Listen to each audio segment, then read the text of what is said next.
একটা হলো কুফরি গণতন্ত্র, আরেকটা হচ্ছে সমাজতন্ত্র, অতানিয়া হচ্ছে জাতীয়তাবাদ, আরেকটা হচ্ছে ইলমানিয়া ধর্ম নিরপেক্ষতাবাদ। আসলে ধর্ম নিরপেক্ষতাবাদ বলতে কোনো কিছু নাই। তো এখানে ইলমানিয়া দ্বারা ধর্ম নিরপেক্ষতাবাদকে বোঝানো হয়। এটার আরেকটা অর্থ লাদিনিয়া। ধর্ম নিরপেক্ষতাবাদের অর্থ হলো লাদিনিয়া, অর্থাৎ ধর্মহীনতা। ধর্ম নিরপেক্ষ কোনো মতবাদ হতে পারে নাকি? এটা একটা মিথ্যা কথা। আপনি আমি কি ধর্ম নিরপেক্ষ নাকি? অবশ্যই একটা ধর্মের পক্ষে। ধর্ম নিরপেক্ষতা মানে যদি বলেন যে আমি কোনো ধর্মের পক্ষে না, তাহলে এটা একটা কথা হতে পারে যে আমি কোনো ধর্মের পক্ষে না। তো আপনি কি কোনো ধর্মের পক্ষে না? আরেকটা যদি বলেন যে না আমি সব ধর্মের পক্ষে, তো আগেরটা হলো নাস্তিকতা, পরেরটাও হচ্ছে কুফরি। যদি বলেন আমি সব ধর্মের পক্ষে, ইসলামের পক্ষে আছি, হিন্দুত্ববাদের পক্ষেও আছি, জাতীয়তাবাদের পক্ষেও আছি, ইহুদিদের পক্ষেও আছি, খ্রিস্টানদের পক্ষেও আছি, সব ধর্মের পক্ষে আছি, এটা হলো ধর্ম নিরপেক্ষতাবাদের অর্থ। এই অর্থে যদি আপনি চিন্তা করেন তাহলেও এটা কুফরি। আগের অর্থে যদি চিন্তা করেন তাহলে সেটা নাস্তিকতা। একজন মুসলিম সে ইসলামের পক্ষে থাকবে, সে কেন ধর্মনিরপেক্ষ হবে? অসম্ভব, হতেই পারে না। এই জন্য এটার সঠিক অর্থ হলো লাদিনিয়া, অর্থাৎ ধর্মহীনতা। ধর্ম নিরপেক্ষতা মানে ইসলামকে রাষ্ট্র সমাজ থেকে সম্পূর্ণ বিচ্ছিন্ন করে দেওয়া। ফাসলুদ্দিন আনিল সিয়াসা, ফাসলুদ্দিন আনিল হায়া। আরবিতের সংজ্ঞা হলো দিনকে জীবন ব্যবস্থা থেকে আলাদা করে দেওয়া, দিনকে রাজনৈতিক অঙ্গনে এর প্রবেশাধিকার না দেওয়া, দিনকে পার্লামেন্টে যেতে না দেওয়া, সংসদে যেতে না দেওয়া, রাষ্ট্রীয় ক্ষমতায় দিনকে যেতে না দেওয়া, এটাকে বলা হয় ধর্মনিরপেক্ষতাবাদ। তো এই মতবাদটাও কুফরি মতবাদ। রাষ্ট্রের জন্ম দিয়েছেন নবী মুহাম্মদ রাসূলুল্লাহ সাল্লাল্লাহু আলাইহি ওয়াসাল্লাম, মদিনার সনদ আবিষ্কার করেছেন মুহাম্মদ সাল্লাল্লাহু আলাইহি ওয়াসাল্লাম। রাষ্ট্র চালনা করতে হলে রাষ্ট্র চালনার জ্ঞান অর্জন করতে হবে মুহাম্মদ সাল্লামের কাছ থেকে। যেই ব্যক্তি মুহাম্মদ সাল্লামের কাছ থেকে রাষ্ট্র পরিচালনার জ্ঞান অর্জন করবে না, সে রাষ্ট্র পরিচালনায় ব্যর্থ হবে শতভাগ ডানটি। এটাই চূড়ান্ত কথা।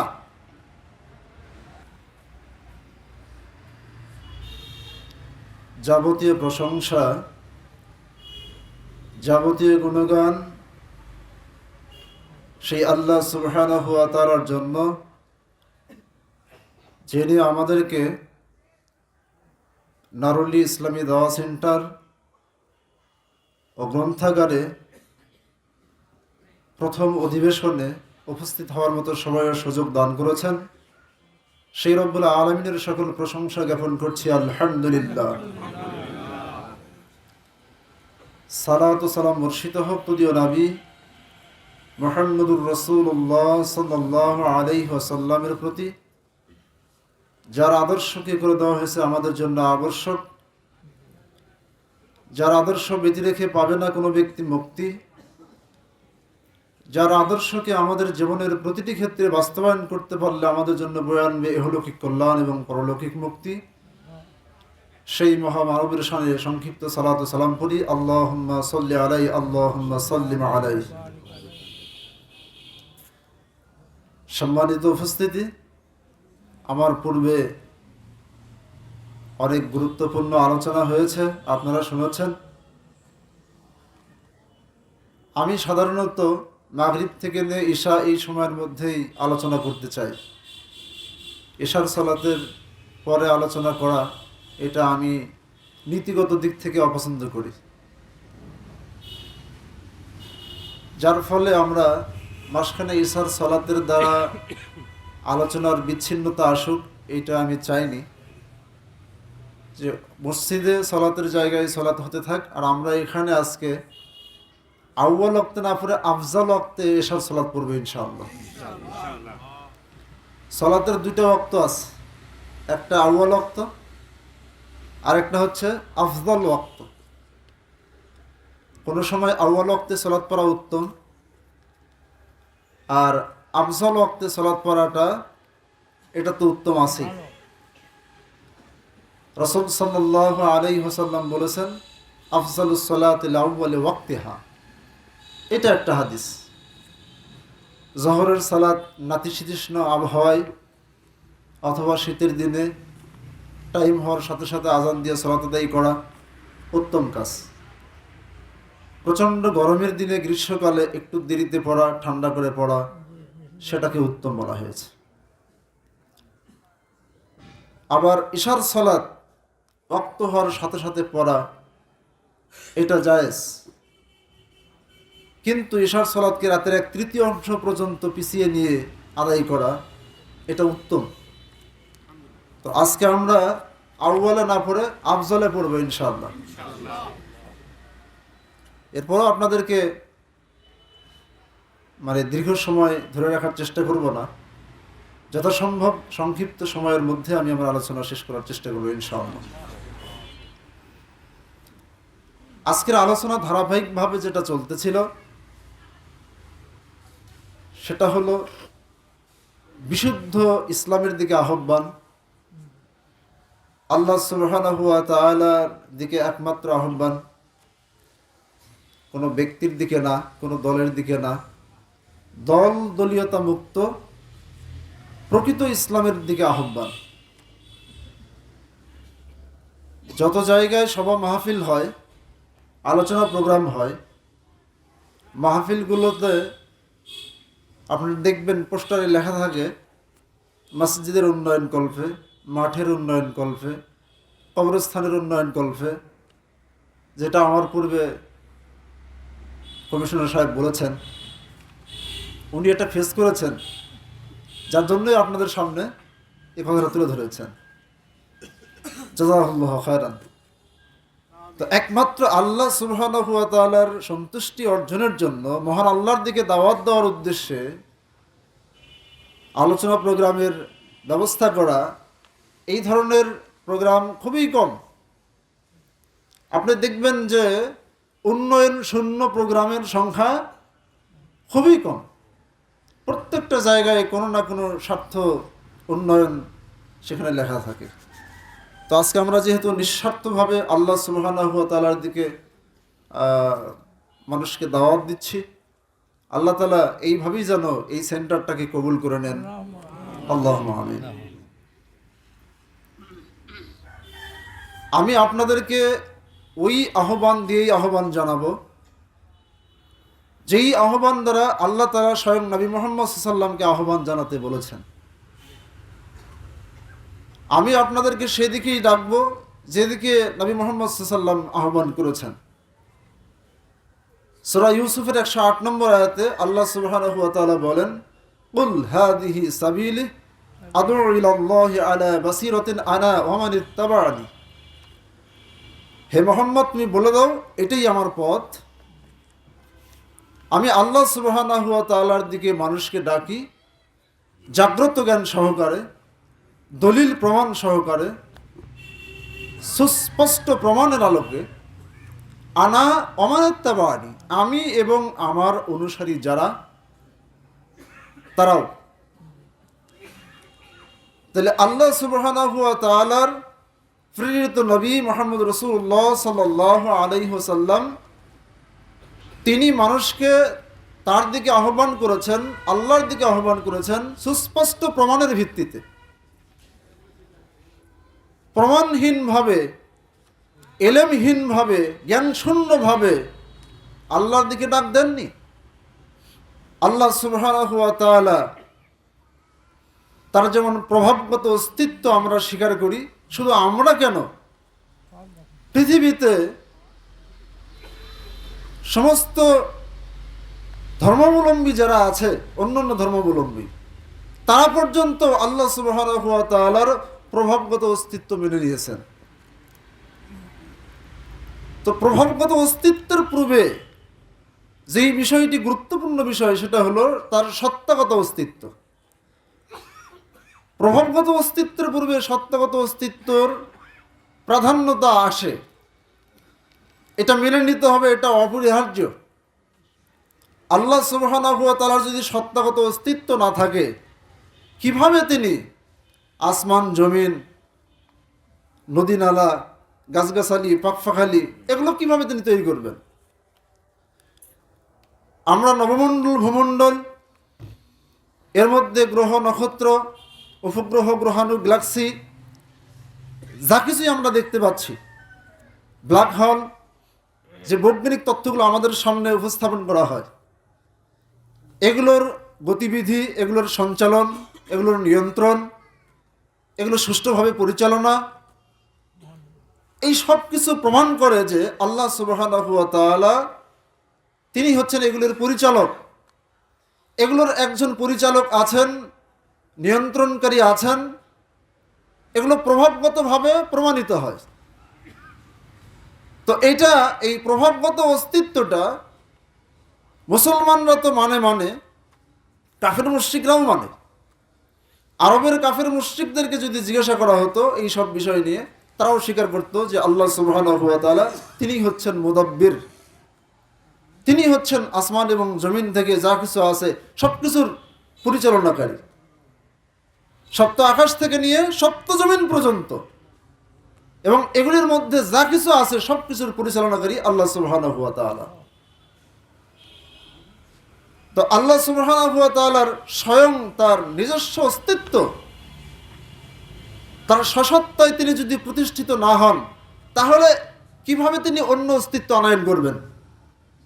যেই সত্তার নিজের অস্তিত্ব নাই, তিনি এত সব অস্তিত্ব কিভাবে নিয়ে আসবেন? অবশ্যই তার অস্তিত্ব আছে, তার দর্শনযোগ্য সত্তা আছে, দিদারযোগ্য সত্তা আছে, যেই দর্শন ও দিদারের লোভ দেখিয়ে আল্লাহ সুবহানাহু ওয়া তাআলা বান্দাদেরকে তার ইবাদতের আহ্বান জানিয়েছেন। যেমন সূরা কাহফের 110 নম্বর আয়াতে বলেন, ফামান কানা ইয়ারদু লিকাআ রাব্বিহি ফালইআমাল আমালান সালিহান ওয়ালা ইউশরিক বিইবাদাতি রাব্বিহি আহাদা। যেই ব্যক্তি তার রবের সাক্ষাৎ কামনা করে, যে ব্যক্তি তার রবের দিদার কামনা করে, সে যেন সৎ আমল করে, আমলে সলেহ সম্পাদন করে, তার রবের ইবাদতে কাউকে শরিক না করে। তাহলে শরিক মুক্ত আল্লাহর ইবাদত করবে আর আমলে সলেহ করবে। আমলে সলেহ কাকে বলা হয়? যেই আমলগুলো একমাত্র আল্লাহর সন্তুষ্টির উদ্দেশ্যে সম্পাদিত হবে এবং কেবলমাত্র রাসূল সাল্লাল্লাহু আলাইহি ওয়াসাল্লামের পদ্ধতিতেই আদায় করা হবে, আর কারো দেখানো পদ্ধতিতে ওই আমল করা হবে না।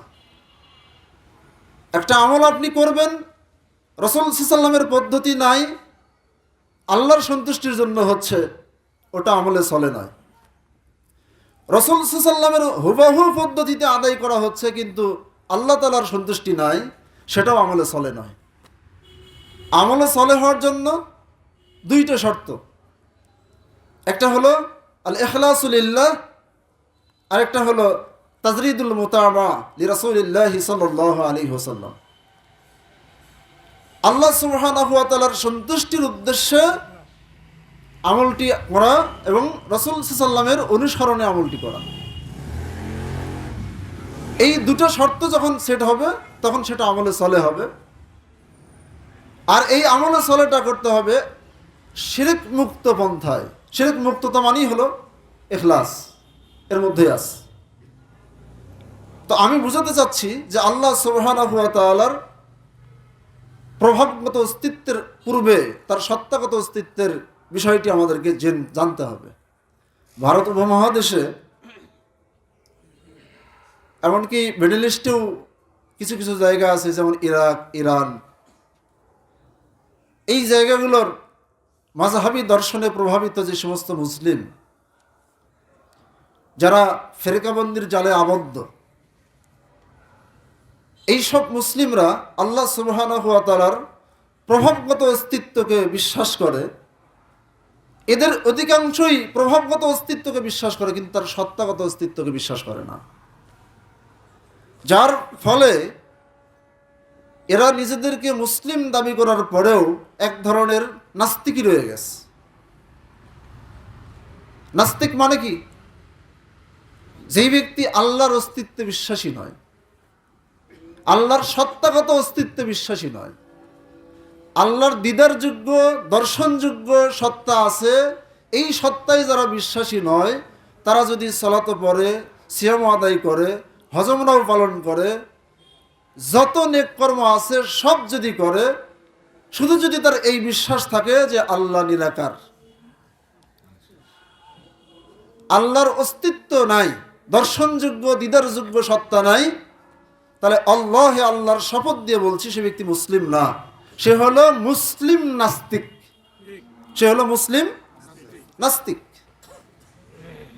আর যেই ব্যক্তি আল্লাহ সুবহানাহু ওয়া তাআলার সত্তাগত অস্তিত্ব এবং প্রভাবগত অস্তিত্ব দুই প্রকার অস্তিত্বে বিশ্বাসী হয়ে যাবতীয় ইবাদত আমল করে, সেই ব্যক্তি হলো মুসলিম আস্তিক। তাহলে প্রচলিত মুসলিমদের মধ্যে দুইটা ক্যাটাগরি আছে। আমরা মুসলিম নাম শুনলেই মনে করি সেই ব্যক্তি আস্তিক, কিন্তু মুসলিম নাম হলেই যে সে আস্তিক নয়, সে যে নাস্তিকও হতে পারে। আজকের আলোচনায় বুঝতে পারতেছেন তো? অসংখ্য অসংখ্য মুসলিম আছে যাদের সংখ্যা হিসাব করা যাবে না, যারা এই বিশ্বাসী যে আল্লাহ সুবহানাহু ওয়া তাআলাকে তারা প্রভাবগতভাবে মেনে নেয়, যেই বিশাল জগতের সৃষ্টিকর্তা আল্লাহ সুবহানাহু ওয়া তাআলা, জগৎ সমূহের সৃষ্টিকর্তা আল্লাহ সুবহানাহু ওয়া তাআলা, মহাবিশ্বের সৃষ্টিকর্তা আল্লাহ সুবহানাহু ওয়া তাআলা, এটা তারা মেনে নেয়, কিন্তু তারা আল্লাহর দর্শনযোগ্য দিদারযোগ্য অস্তিত্ব, এই অস্তিত্বে তারা বিশ্বাস করে না। মুতাজিলা সম্প্রদায়, আশআরি সম্প্রদায়, মাতুরিদি সম্প্রদায়, খারেজি ইবাজিয়া সম্প্রদায়, এরকম জাহামিয়া সম্প্রদায়, এদের দর্শনে যারা প্রভাবিত, এই সব লোকগুলোর মধ্যে অধিকাংশই আছে যারা আল্লাহ সুবহানাহু ওয়া তাআলার দর্শনযোগ্য দিদারযোগ্য সত্তাকে বিশ্বাস করে না, অথচ তারা মুসলিমদের মধ্যেই নিজেদেরকে পরিচয় দিয়ে থাকে এবং অন্তর্ভুক্ত মনে করে থাকে। তারা মনে করে আমরা মুসলিম। সম্মানিত উপস্থিতি, তাহলে আল্লাহর দিকে ডাকতে হবে, আল্লাহকে চিনে, আল্লাহকে বুঝে, আল্লাহকে জেনে। আমি যেই কথা থেকে এটা টান দিয়েছি, নবী মুহাম্মদ রাসূলুল্লাহ সাল্লাল্লাহু আলাইহি ওয়াসাল্লাম তিনি বলছেন, এটাই আমার পথ। আমি আল্লাহর দিকে মানুষকে ডাকি জেনে বুঝে জাগ্রত জ্ঞান সহকারে। আমার যে একজন সৃষ্টিকর্তা আছেন, এই মহাবিশ্বের একজন সৃষ্টিকর্তা আছেন, নবমণ্ডল ভূমণ্ডল সমূহের সৃষ্টিকর্তা আছেন, এগুলোর মাঝে যা কিছু আছে এগুলোর পরিচালক আছেন, এটা প্রভাবগতভাবে যেমন আমি মেনে নেই, তেমনিভাবে তার যে সত্তাগত অস্তিত্ব আছে সেটাও আমি বিশ্বাস করি। জান্নাতে জান্নাতীদের সবচাইতে আনন্দঘন মুহূর্ত হবে, সবচেয়ে বড় পাওয়া, বড় চাওয়া হবে মহান আল্লাহর দিদার দর্শন। সকল নিয়ামত দেওয়ার পরে তারপরে আল্লাহ সুবহানাহু ওয়া তাআলার দর্শনের আনন্দে তারা এতটাই আনন্দ অনুভব করবে যে এর চাইতে উত্তম, প্রিয়, আনন্দময় আর কিছু তাদেরকে দেওয়া হয় নাই। আল্লাহ সুবহানাহু ওয়া তাআলার দর্শনের দিদারের স্বাদ রাসূল সাল্লাল্লাহু আলাইহি ওয়াসাল্লাম চেয়েছেন। তিনি তার দোয়াতে বলেছেন, আল্লাহুম্মা ইন্নী আসআলুকা লাযযাতান নাজরি ইলা ওয়াজহিক ওয়া শাওকা ইলা লিকাইক। হে আল্লাহ, নিশ্চয় আমি তোমার চেহারার দর্শনের স্বাদ চাচ্ছি এবং তোমার লিকা, তোমার সাক্ষাৎ, তোমার দিদারের স্বাদ চাচ্ছি। হাদিসে আসছে, মান আহাব্বা লিকা আল্লাহ আহাব্বাল্লাহু লিকাহু। যেই ব্যক্তি আল্লাহর সাক্ষাৎকে পছন্দ করে, আল্লাহ তার সাক্ষাৎকে পছন্দ করেন। ওমান কারাহা লিকা আল্লাহ কারাহাল্লাহু লিকাহু। আর যে ব্যক্তি আল্লাহর সাক্ষাৎকে অপছন্দ করে, আল্লাহ তার সাক্ষাৎকে অপছন্দ করেন। তাহলে আল্লাহর সাক্ষাতের অসংখ্য বর্ণনা আছে কোরআন এবং হাদিস অনুযায়ী। শুধু আল্লাহ সুবহানাহু ওয়া তাআলার সত্তাগত অস্তিত্ব নিয়ে আলোচনা করতে গেলে একটা প্রোগ্রাম ফুল লাগবে শুধু আল্লাহর সত্তাগত অবস্থান প্রমাণ করার জন্য, দলিল আদিল্লার দিক থেকে। কিন্তু আমি সংক্ষিপ্ত সময়ের পরিসরে কতটুকু কি বলবো এখানে। তো আজকে যেহেতু শুরু হয়েছে, মহান আল্লাহর কাছে আমরা সবাই কামনা করব আল্লাহ যেন এই দাওয়া সেন্টারের সিলসিলাকে অব্যাহত রাখেন এবং এর সহযোগী, এর পৃষ্ঠপোষক আল্লাহ সুবহানাহু ওয়া তাআলা নিয়োজিত করে দেন, যারা নিবেদিত প্রাণ হয়ে আল্লাহ সুবহানাহু ওয়া তাআলার সন্তুষ্টিকল্পে এই দাওয়া সেন্টারকে পরিচালনা করবে। আমরা সবাই বলি আল্লাহুম্মা আমিন। সম্মানিত উপস্থিতি, এবার আসুন আমি আমার মূল বক্তব্যে চলে যাই। আল্লাহ নবী বললেন যে আমি আল্লাহর দিকে ডাকি জাগ্রত প্রমাণ সহকারে, আমি এবং আমার অনুসারীরা। তাহলে যেই ব্যক্তি মুহাম্মদ সাল্লাল্লাহু আলাইহি সাল্লামের অনুসরণের দাবি করবে যে আমি মুহাম্মদ সাল্লাল্লাহু আলাইহি সাল্লামের অনুসারী, আমি আল্লাহ রাসূল মুহাম্মদ সাল্লাল্লাহু আলাইহি সাল্লামের ইত্তিবাকারী, অনুসরণকারী, সেই ব্যক্তি কখনোই দলিলবিহীনভাবে, প্রমাণবিহীনভাবে মানুষকে দাওয়াত দিতে পারে না। দলিল সূরা ইউসুফের ৮ নম্বর আয়াত। তিনি কি বলছেন? যে আদউ ইলাল্লাহি আলা বাসিরাতিন আনা ওয়া মান ইত্তাবা'আনি, আমি আল্লাহর দিকে ডাকি জাগ্রত জ্ঞান সহকারে, সুস্পষ্ট জ্ঞানের ভিত্তিতে। আমি এবং আমার অনুসারী যারা, কিয়ামত পর্যন্ত যারা অনুসারী হবে, সকলেই আল্লাহর দিকে ডাকে সুস্পষ্ট প্রমাণ সহকারে। তাহলে আল্লাহর দিকে ডাকতে গেলে, আল্লাহর দ্বীনের দিকে ডাকতে গেলে, আল্লাহর ইবাদতের দিকে আহ্বান করতে গেলে, আমলে সালেহের আহ্বান করতে গেলে কিসের ভিত্তিতে বলতে হবে? প্রমাণের ভিত্তিতে। প্রমাণবিহীন আহ্বান আল্লাহর নবীর অনুসারীদের কাজ নয়। যারা আল্লাহ সুবহানাহু ওয়া তাআলার দিকে ডাকার নামে নিজেদের মস্তিষ্ক প্রসূত, কল্পনা প্রসূত, নিজেদের আবিষ্কৃত বিভিন্ন থিওরি, মতবাদ, দর্শন দিয়ে মানুষকে আল্লাহর দিকে ডাকে, এই আহ্বান সমর্থিত না, এটা গ্রহণযোগ্য না, এটা একেবারেই বাতিল। তাহলে আল্লাহর দিকে ডাকতে হবে কিসের দ্বারা? সুস্পষ্ট প্রমাণের দ্বারা। বাসিরাত কাকে বলে? তিনি তো বলছেন আলা বাসিরাতেন, বাসিরাতের ভিত্তিতে। বাসিরাত বলা হয় অন্তর্দৃষ্টি, বাসিরাত বলা হয় চক্ষুগত দৃষ্টি। আর এখানে বাসিরাত দ্বারা আসমানি ওহি, ওহিয়ে মাতলু এবং গায়ের মাতলু, দুই প্রকার ওহির সমন্বয়ে এবং আপনার আমার যে ফিতরাতগত সঠিক বুঝ আছে, এইটার সমন্বয়ে যেই বাসিরাত তৈরি হয়, এটাকে বলা হয় জাগ্রত প্রমাণ। এই প্রমাণের ভিত্তিতে আল্লাহ সুবহানাহু ওয়া তাআলার দিকে ডাকতে হবে। এটা নবীর অনুসারীদের কাজ। তবে আল্লাহর নবীর অনুসরণে আপনাদেরকে মহান আল্লাহর দিকে আহ্বান করছি। যদি ভুল ত্রুটি হয়ে যায় সেটা আমার পক্ষ থেকে, সঠিক হলে মহান আল্লাহর পক্ষ থেকে। কুল, হে মুহাম্মদ আপনি বলুন, ইয়া আহলাল কিতাব, হে কিতাবী সম্প্রদায়। রাসূল সাল্লাল্লাহু আলাইহি সাল্লামের সময়ে, সেই সময়ে যারা অন্যান্য ধর্মাবলম্বী ছিল তাদেরকে আহলে কিতাব বলা হতো, ইহুদি খ্রিস্টান। ঈসা আলাইহিস সালামের অনুসারী, মুসা আলাইহিস সালামের অনুসারী, এই দুই নবীর অনুসারী তখন বিদ্যমান ছিল।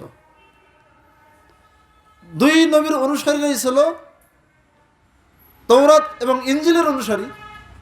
তো তৌরাত ইনজিল আসমানি কিতাব, সেই দৃষ্টিকোণ থেকে তাদেরকে আহলে কিতাব বলে সম্বোধন করা হয়েছে। কুল ইয়া আহলাল কিতাব, হে মুহাম্মদ আপনি বলে দিন, হে কিতাবী সম্প্রদায়, তাআলাও তোমরা আসো, ইলা কালিমাতিন, এমন এক কথায়, এমন এক বাক্যের দিকে তোমরা আসো, সাওয়াইম বাইনানা ওয়া বাইনাকুম, যেই কথাটি, যেই বাক্যটি তোমাদের মধ্যে আর আমাদের মধ্যে এক অভিন্ন, কোনো মতপার্থক্য নেই, যেই বাক্যে, যেই কথায় কোনো তারতম্য নেই, কোনো ভিন্নতা নেই। হে মুহাম্মদ তুমি আহলে কিতাবদেরকে এমন একটা কালেমার দিকে আহ্বান করো, যেই কালেমার ব্যাখ্যা ও দাবিতে তোমরা এবং তারা এক অভিন্ন। তাহলে প্রথমত আমাদেরকে যেই বিষয় দিয়ে মানুষকে আহ্বান করতে হবে সেটা হলো দলমত নির্বিশেষে যেই সব বিষয় সাদৃশ্যপূর্ণ, এক অভিন্ন, এই বিষয় দিয়ে মানুষকে আল্লাহর দিকে ডাকতে হবে। তারপর ইখতিলাফযুক্ত, মতানৈক্যযুক্ত যেই বিষয়গুলো আছে সেগুলো বিষয় পরে, আমরা আগে এক অভিন্ন বিষয়ের দিকে আসি। তো হে আহলে কিতাব, তোমরা আসো সেই কথায়, সাওয়াইম বাইনানা ওয়া বাইনাকুম, যেই কথায় তোমাদের মধ্যে আর আমাদের মধ্যে কোনো তারতম্য নেই, কোনো মতপার্থক্য নেই। আল্লাহ না'বুদা ইল্লাল্লাহ, কথাটি কি? কথাটি হলো যে আমরা এক আল্লাহ ছাড়া আর কারো ইবাদত করব না। আহলে কিতাবদের দাবি আমরা এক আল্লাহর ইবাদত করব, আমাদেরও দাবি আমরা এক আল্লাহর ইবাদত করব। তাহলে এখানে আল্লাহ তাআলা কালেমার ব্যাখ্যা করে দিচ্ছেন, হে মুহাম্মদ তুমি তাদেরকে ডাকো ইলা কালিমাতেন, একটা কালেমার দিকে। যেই কালেমার তাফসীর করে দিচ্ছেন আল্লাহ তাআলা এই ভাষাতে যে আল্লাহ না'বুদা ইল্লাল্লাহ, বলে দাও সেই কালেমার ব্যাখ্যা হলো যে আমরা এক আল্লাহ ছাড়া আর কারো ইবাদত করব না। ওয়ালা নুশরিকা বিহি শাইআ, এবং তার সাথে আমরা কোনো কিছুকে শরীক করব না। ওয়ালা ইয়াত্তাখিযা বা'দুনা বা'দান আরবাবাম মিন দুনিল্লাহ, এবং আমাদের একজন আরেকজনকে আল্লাহকে বাদ দিয়ে রবের আসনে বসাবে না। এটা হলো কালেমার আল্লাহর দেওয়া ব্যাখ্যা। আমরা কালেমার অনুবাদ করি, আল্লাহ তাআলাও কালেমার অনুবাদ করে দিয়েছেন। সরাসরি আল্লাহ কালেমার তাফসীর করে দিয়েছেন। এখানে কোন কালেমার তাফসীর? এটা রাসূল সাল্লাল্লাহু আলাইহি সাল্লাম সমস্ত মানব মণ্ডলীকে লক্ষ্য করে বলেছিলেন, ইয়া আইয়ুহান নাস কুলু লা ইলাহা ইল্লাল্লাহ তুফলিহু, হে মানব মণ্ডলী তোমরা লা ইলাহা ইল্লাল্লাহ বলো, সফল কাম হবে, সফলতা লাভ করবে। তো লা ইলাহা ইল্লাল্লাহর মধ্যেই আছে চূড়ান্ত সফলতা, দুনিয়া এবং আখিরাতের চূড়ান্ত সফলতা। কেনই বা থাকবে না এর মধ্যে সফলতা? যেই কালেমা এক পাল্লায় উঠিয়ে দিলে, আরেক পাল্লায় শক্ত আকাশ জমিন তুলে দিলে ওই কালেমার পাল্লা ভারী হয়ে যাবে, আর এই সব কিছুর পাল্লা হালকা হয়ে যাবে। যেই কালেমার বদৌলতে আল্লাহ সুবহানাহু ওয়া তাআলা পৃথিবীকে টিকিয়ে রেখেছেন, এই কালেমার দাবি দেওয়া বাস্তবায়নকারী একজন মুমিন মুসলমান পৃথিবীতে থাকতে পৃথিবীতে কিয়ামত সংঘটিত হবে না। এই জন্য আমি বলি, গোটা পৃথিবী ভর্তি মানুষের চাইতে কালেমার অর্থ মর্মহীন পৃথিবী ভর্তি সমস্ত মানুষের চাইতে কালেমার অর্থ মর্মে বিশ্বাসী আমলকারী একজন ব্যক্তির দাম বেশি। কেন বেশি? যে যেই ব্যক্তি এই কালেমার দাবি অর্থ মর্মের উপর প্রতিষ্ঠিত থাকবে, আল্লাহ তাআলা ওই ব্যক্তির কারণেই পৃথিবী ধ্বংস করবেন না, পৃথিবী টিকিয়ে রাখবেন। আর এরকম ব্যক্তি যখন একজনও থাকবে না, তখন পৃথিবীকে আল্লাহ ধ্বংস করে দিবেন। তো কালেমার দাম কত এবং কালেমাধারী ব্যক্তির মূল্য কত, বিষয়টা আমি বুঝিয়ে দিলাম। এই মূল্য এমনি আসবে না, এই মূল্যটি আল্লাহর ব্যাখ্যা অনুযায়ী নিতে হবে। মহান আল্লাহ যেইভাবে ব্যাখ্যা করেছেন, ওই ব্যাখ্যা অনুযায়ী যদি আমরা এই কালেমা গ্রহণ করি, তাহলেই ওই কালেমার যে মর্যাদা, ওই কালেমার যে প্রাপ্তি, এটা আমরা অর্জন করতে পারবো ইনশাআল্লাহ। আসুন, আসো সেই কথায়, সেই কালেমায়, যেই কালেমা ব্যাপারে কোনো অভিন্নতা নেই, কোনো মতপার্থক্য নেই। কি সেটা? আমরা এক আল্লাহর ইবাদত করব, তার সাথে কাউকে শরীক করব না, আমাদের একজন আরেকজনকে রবের আসনে বসাবে না আল্লাহকে বাদ দিয়ে। ফাইন তাওয়াল্লাহ, যদি তারা বিমুখ হয়, এ বিষয়ে অস্বীকার করে, প্রত্যাখ্যান করে, ফাকুলু শাহাদু, তাহলে তোমরা বলে দাও বিআন্না মুসলিমুন, যে তোমরা সাক্ষী থাকো আমরা আত্মসমর্পণকারী মুসলিম। আল্লাহ সুবহানাহু ওয়া তাআলা এই কালেমার যেই ব্যাখ্যা দিয়েছেন, যেই ব্যাখ্যা দিয়ে আমি তোমাদেরকে আহ্বান জানাচ্ছি, তোমরা যদি এই আহ্বান ত্যাগ করো তাহলে এই ব্যাখ্যা মেনে নেওয়ার ক্ষেত্রে আমরা আত্মসমর্পণকারী মুসলিম। এটা ঘোষণা দিতে বললেন, ঘোষণা দিতে বললেন। তাহলে ঘোষণার একটা ব্যাপার আছে, তাই না? ঘোষণার ব্যাপার আছে কি না? ঘোষণার ব্যাপার আছে। আপনি প্রচলিত অর্থে মুসলিম, না ভৌগোলিক অর্থে মুসলিম, না আপনি জন্মসূত্রে মুসলিম, না আপনি পৈতৃক সূত্রে মুসলিম, কোন অর্থে? আপনি কি মানে শব্দযুক্ত অর্থহীন মুসলিম, নাকি আপনি অর্থযুক্ত এবং শব্দযুক্ত মুসলিম?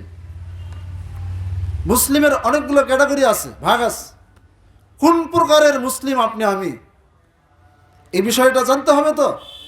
তো এইখানে আল্লাহ সুবহানাহু ওয়া তাআলা মুহাম্মদ সাল্লাল্লাহু আলাইহি সাল্লামকে তার অনুসারী সাহাবীদের সহ সকলকে ঘোষণা দিতে বললেন যে আমি যেই কালেমার অর্থ করে দিলাম, যেই তাফসির করে দিলাম, এই তাফসির, এই অর্থ অনুযায়ী তারা যদি এই কালেমার ঘোষণা না দেয়, তারা যদি এই কালেমা গ্রহণ না করে, তারা যদি এই অর্থে মুসলমান না হয়, তাহলে তোমরা বলে দাও আমরা এই অর্থে মুসলিম, আমরা এই অর্থে মুসলিম। একটু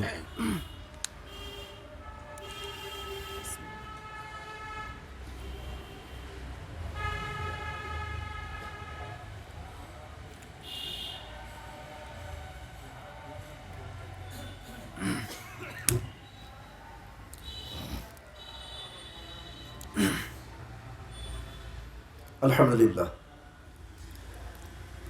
তো তাআলাউ ইলা কালিমাতিন, এখানে যে আহ্বান জানাতে বলা হয়েছে, আসো, এই আসো দ্বারা এই যে খিতাবটা, এই সম্বোধনটা শুধু কি আহলে কিতাবের জন্য প্রযোজ্য? তদানীন্তন সময় আহলে কিতাব বিদ্যমান ছিল, তাই তাদেরকে আহ্বান জানাতে বলা হয়েছে। এই সম্বোধনের আওতাভুক্ত কারা কারা হবে, আমি আমার ক্ষুদ্র চিন্তা ও গবেষণা থেকে বের করে নিয়ে এসেছি।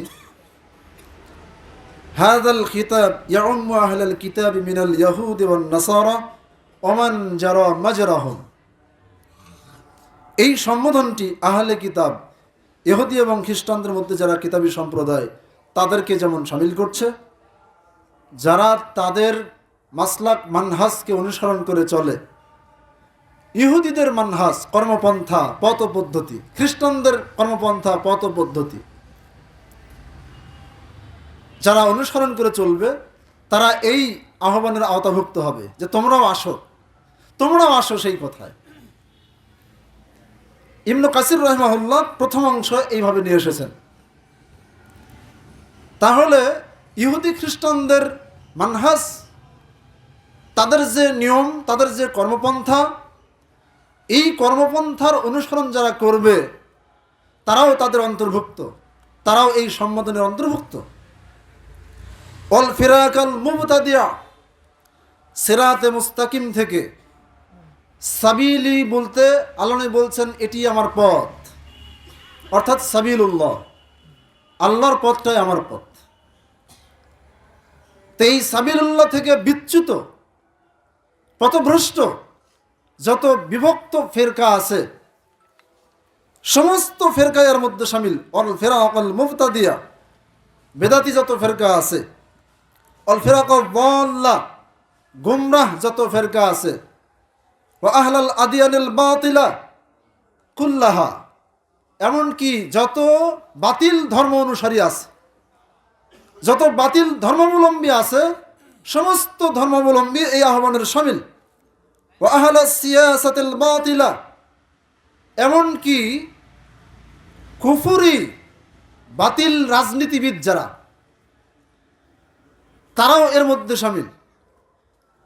তো সিয়াসত শব্দ দ্বারা রাজনীতিকে বোঝায়। রাজনীতি শব্দকে যদি আমরা সন্ধিবিচ্ছেদ করি বা অর্থ করি, তাহলে আসে নীতির রাজা। সেই অর্থে নীতির রাজা ইসলাম। আর যদি অন্য অর্থে ধরি, সেটা হচ্ছে রাষ্ট্র পরিচালনার জন্য যে নিয়ম নীতি আছে, কার্যক্রম আছে, যেই সংবিধান আছে, সেইটা নিয়ে যারা চর্চা করে সেটাকে রাজনীতি বলা হয়।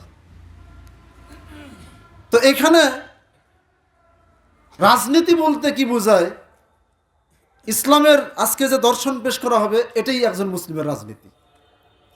রাসূল সাল্লাল্লাহু আলাইহি সাল্লাম তিনি ব্যক্তিনীতি, পরিবার নীতি, সমাজনীতি, রাষ্ট্রনীতি, অর্থনীতি, পররাষ্ট্রনীতি, স্বরাষ্ট্রনীতি, যা কিছু আছে, যত নীতি আছে, সন্ধি চুক্তি, সব কিছুর আদর্শ একমাত্র মুহাম্মদ সাল্লাল্লাহু আলাইহি সাল্লাম। তিনি এমন কোনো সাইড নাই, এমন কোনো দিক ও বিভাগ নাই যেই বিষয়ে তার পথ নির্দেশনা নাই। তিনি আমাদেরকে পথ বাতলে দেননি। তিনি সবচাইতে বড় রাজনীতিবিদ, শ্রেষ্ঠ রাজনীতিবিদ। তার থেকে রাজনীতি শিখতে হবে, না হলে ওই রাজনীতি পঙ্গু এবং অসল। যেই রাজনীতি মুহাম্মদ সাল্লাল্লাহু আলাইহি সাল্লাম থেকে আসেনি ওই রাজনীতি অগ্রহণযোগ্য, বাতিল। এই জন্য আমি নিয়ে এসেছি ওয়া আহলাস সিয়াসাতিল বাতিলা, বাতিল, অসার, অর্থহীন রাজনীতিবিদ যারা, তারাও এই সম্বোধনের শামিল। কাল দিমাকরিয়াতিল কুফরিয়া, অর্থাৎ কুফরি যে গণতন্ত্র আছে, এই গণতন্ত্র এইটা একটা এই কুফরি নব্য মাযহাব সমূহের মধ্যে আধুনিক যুগের রাজনৈতিক দর্শনে কিছু মাযহাব তৈরি হয়েছে। তার মধ্যে একটা হলো যারা এই গণতন্ত্রের ব্যক্তি, গণতন্ত্রের অনুসারী, যেটা আমার পূর্বে আলোচক সুলাইমান ভাই বলেছেন আপনাদের সামনে, এবং গণতন্ত্রের সংজ্ঞাও তিনি আপনাদের সামনে ইংলিশে তুলে ধরেছেন, আপনারা বুঝতেই পেরেছেন। তো কুফরি গণতন্ত্র, এটাকে আরবিতে বলা হয় দিমাকরিয়াল কুফরিয়া, কুফরি গণতন্ত্র। এই কুফরি গণতন্ত্রের সাথে সম্পৃক্ত যারা, তারাও কিন্তু এই সম্বোধনের শামিল। তাআলাও, তোমরা আসো সেই কথায়। অল কওমিয়া, কওমিয়া বলা হয় সমাজতন্ত্র বা জাতীয়তাবাদ। সমাজতন্ত্র, কওমিয়াকে বলা হয় সমাজতন্ত্র। সমাজতন্ত্রের রাজনীতি যারা করে তারাও এই সম্বোধনের আওতাভুক্ত। বলো ওয়াতানিয়া, যারা ন্যাশনালিজমে বিশ্বাসী, জাতীয়তাবাদে বিশ্বাসী, তারাও দেশত্ববাদে বিশ্বাসী। দেশ ইসলামের, ভূখণ্ড ইসলামের, মুসলিমদের নয়, এই সব বিষয়ে তারা ভাবে না। তারা সব কিছুর ঊর্ধ্বে দেশকে মনে করে। এটাকে বলা হয় ওয়াতানিয়া। ওয়াতানিয়া একটা মূর্তি। আমি যে রাজনৈতিক দর্শনগুলোর কথা উল্লেখ করব, যেই শব্দগুলো উল্লেখ করব, প্রত্যেকটাই অবয়বহীন মূর্তি। এটা আধুনিক যুগের অবয়বহীন মূর্তি। একটা হলো কুফরি গণতন্ত্র, আরেকটা হচ্ছে সমাজতন্ত্র, ওয়াতানিয়া হচ্ছে জাতীয়তাবাদ, আরেকটা হচ্ছে ইলমানিয়া, ধর্মনিরপেক্ষতাবাদ। আসলে ধর্মনিরপেক্ষতাবাদ বলতে কোনো কিছু নাই। তো এখানে ইলমানিয়া দ্বারা ধর্মনিরপেক্ষতাবাদকে বোঝানো হয়। এটার আরেকটা অর্থ লাদিনিয়া। ধর্মনিরপেক্ষতাবাদের অর্থ হলো লাদিনিয়া, অর্থাৎ ধর্মহীনতা। ধর্মনিরপেক্ষ কোনো মতবাদ হতে পারে নাকি? এটা একটা মিথ্যা কথা। আপনি আমি কি ধর্মনিরপেক্ষ নাকি? অবশ্যই একটা ধর্মের পক্ষে। ধর্মনিরপেক্ষতা মানে যদি বলেন যে আমি কোনো ধর্মের পক্ষে না, তাহলে এটা একটা কথা হতে পারে যে আমি কোনো ধর্মের পক্ষে না। তো আপনি কি কোনো ধর্মের পক্ষে না? আরেকটা যদি বলেন যে না আমি সব ধর্মের পক্ষে, তো আগেরটা হলো নাস্তিকতা, পরেরটাও হচ্ছে কুফরি। যদি বলেন আমি সব ধর্মের পক্ষে, ইসলামের পক্ষে আছি, হিন্দুত্ববাদের পক্ষেও আছি, জাতীয়তাবাদের পক্ষেও আছি, ইহুদিদের পক্ষেও আছি, খ্রিস্টানদের পক্ষেও আছি, সব ধর্মের পক্ষে আছি, এটা হলো ধর্মনিরপেক্ষতাবাদের অর্থ। এই অর্থে যদি আপনি চিন্তা করেন তাহলেও এটা কুফরি। আগের অর্থে যদি চিন্তা করেন তাহলে সেটা নাস্তিকতা। একজন মুসলিম সে ইসলামের পক্ষে থাকবে, সে কেন ধর্মনিরপেক্ষ হবে? অসম্ভব, হতেই পারে না।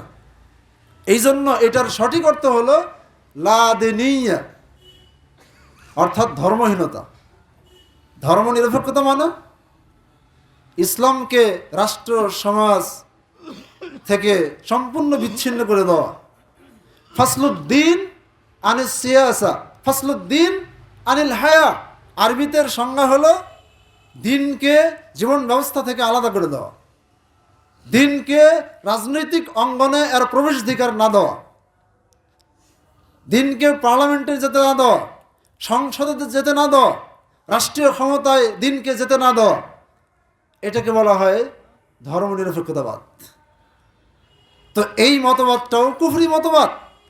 রাষ্ট্রের জন্ম দিয়েছেন নবী মুহাম্মদ রাসূলুল্লাহ সাল্লাল্লাহু আলাইহি ওয়াসাল্লাম, মদিনার সনদ আবিষ্কার করেছেন মুহাম্মদ সাল্লাল্লাহু আলাইহি ওয়াসাল্লাম। রাষ্ট্র চালনা করতে হলে রাষ্ট্র চালনার জ্ঞান অর্জন করতে হবে মুহাম্মদ সাল্লামের কাছ থেকে। যেই ব্যক্তি মুহাম্মদ সাল্লামের কাছ থেকে রাষ্ট্র পরিচালনার জ্ঞান অর্জন করবে না, সে রাষ্ট্র পরিচালনায় ব্যর্থ হবে শতভাগ ডানটি। এটাই চূড়ান্ত কথা। এই জন্য ইলমানিয়া, ধর্মনিরপেক্ষতাবাদ মানে ধর্মহীনতা, এই মতবাদটা ত্যাগ করতে হবে। যারা এই মতবাদের অনুসারী তারাও এই সম্বোধনের আওতাভুক্ত। তাআলাও, আসো আসো সেই কথায়।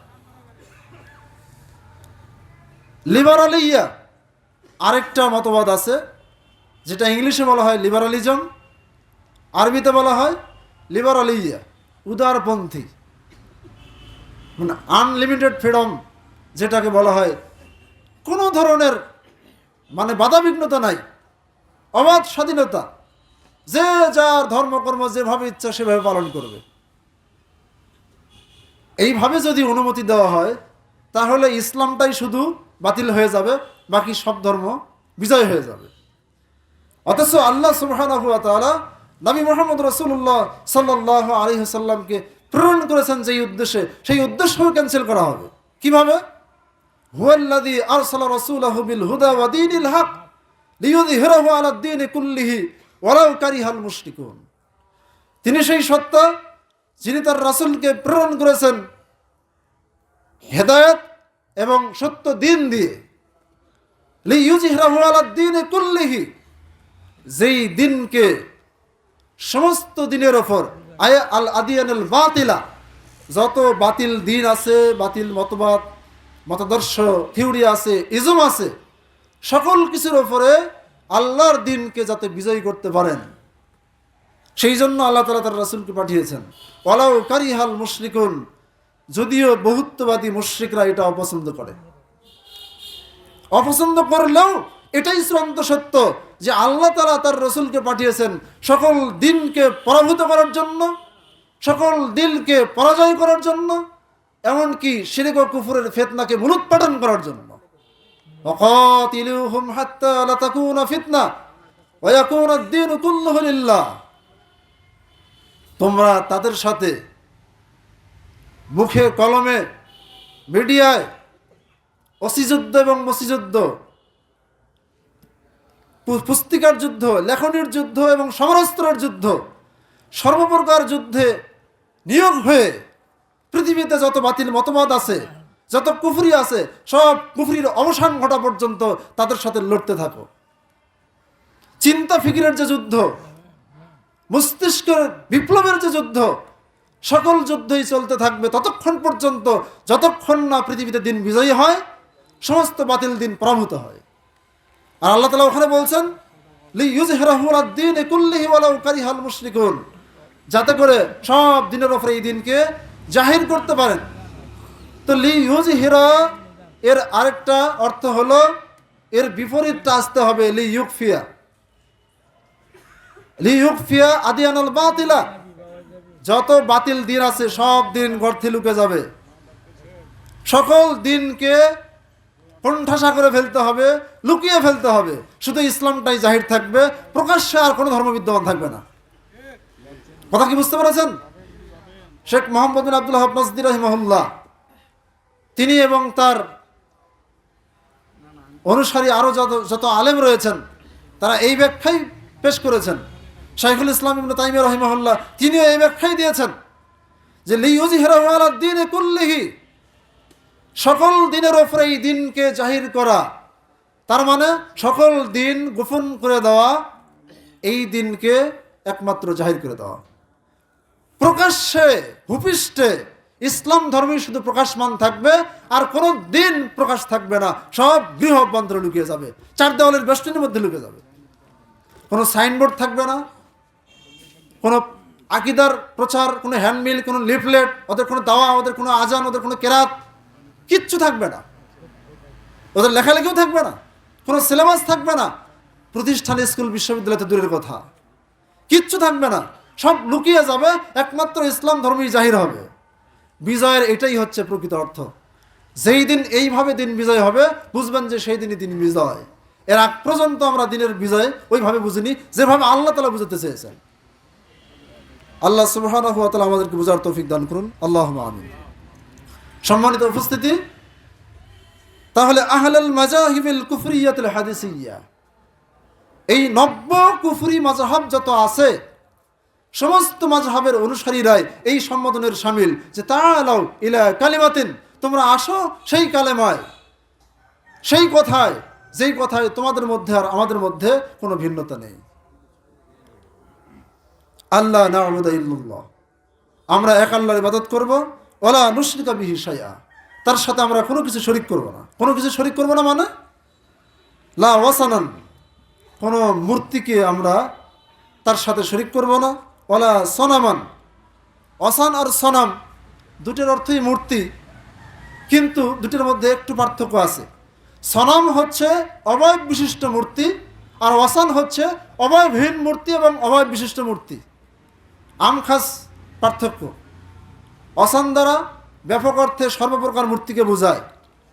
সত্তাগত মূর্তি, দৃশ্যমান মূর্তি, অদৃশ্য মূর্তি, ব্যাখ্যাগত মূর্তি, সব মূর্তি এর মধ্যে শামিল, অসানের আওতাভুক্ত। আর সনামের মধ্যে অবয়ব বিশিষ্ট যে মূর্তি, এগুলো এর মধ্যে শামিল, যেগুলো বহুত্ববাদী পৌত্তলিকরা করতেছে, অবয়ব দিয়ে তাদের মাবুদদের তারা তৈরি করতেছে নিজের হাতে, এরপর তারা পূজা করতে আসে, এটাকে বলা হয় সনাম। আর ওয়াসান হচ্ছে অর্থগত মূর্তি এবং দৃশ্যমান মূর্তি, সব কিছুই ওয়াসানের অন্তর্ভুক্ত। কিভাবে? রাসূল সাল্লাল্লাহু আলাইহি ওয়াসাল্লাম বলছেন, আল্লাহুম্মা লা তাজআল কবরি ওয়াসানান ইউবাদ, হে আল্লাহ, তুমি আমার কবরকে পূজনীয় মূর্তিতে রূপান্তরিত করো না, পূজনীয় মূর্তি বানিয়ে দিও না। তো কবরকে মূর্তি বানানো যে অর্থ করা হয়েছে ওয়াসান শব্দ দিয়ে। এখানে আরো কথা এসেছে, রাসূল সাল্লাল্লাহু আলাইহি ওয়াসাল্লাম যখন সূরা বারাতের আয়াত পড়তেছিলেন, ইত্তাখাযু আহবারহুম ওয়া রুহবানাহুম আরবাবাম মিন দুনিল্লাহ, এই আয়াতটি পড়ার সময় আদী ইবনে হাতিম সেখানে উপস্থিত হয়। তখন আদী ইবনে হাতিমের গলায় একটা স্বর্ণের কুরুশ ঝোলানো ছিল। রাসূল সাল্লাল্লাহু আলাইহি ওয়াসাল্লাম লক্ষ্য করে বললেন, ইতরাহ আনকা ইয়া আদী, ইতরাহ আনকা হাযাল ওয়াসান, তুমি তোমার গলা থেকে এই মূর্তিটা খুলে ফেলো। ওটা তো ছিল একটা ক্রুশ, যেখানে ঈসা আলাইহিস সালামকে শুলিবিদ্ধ করে মারার পরিকল্পনা ছিল, কিন্তু আল্লাহ তাআলা তার পরিবর্তে নকল ঈসাকে পাঠিয়েছিলেন। ঈসার অনুরূপ আকৃতিতে আরেকজন ব্যক্তিকে পাঠিয়ে দেওয়া হয়, তারা তাকেই হত্যা করে। ঈসা আলাইহিস সালামকে আল্লাহ তাআলা আসমানে উঠিয়ে নেন।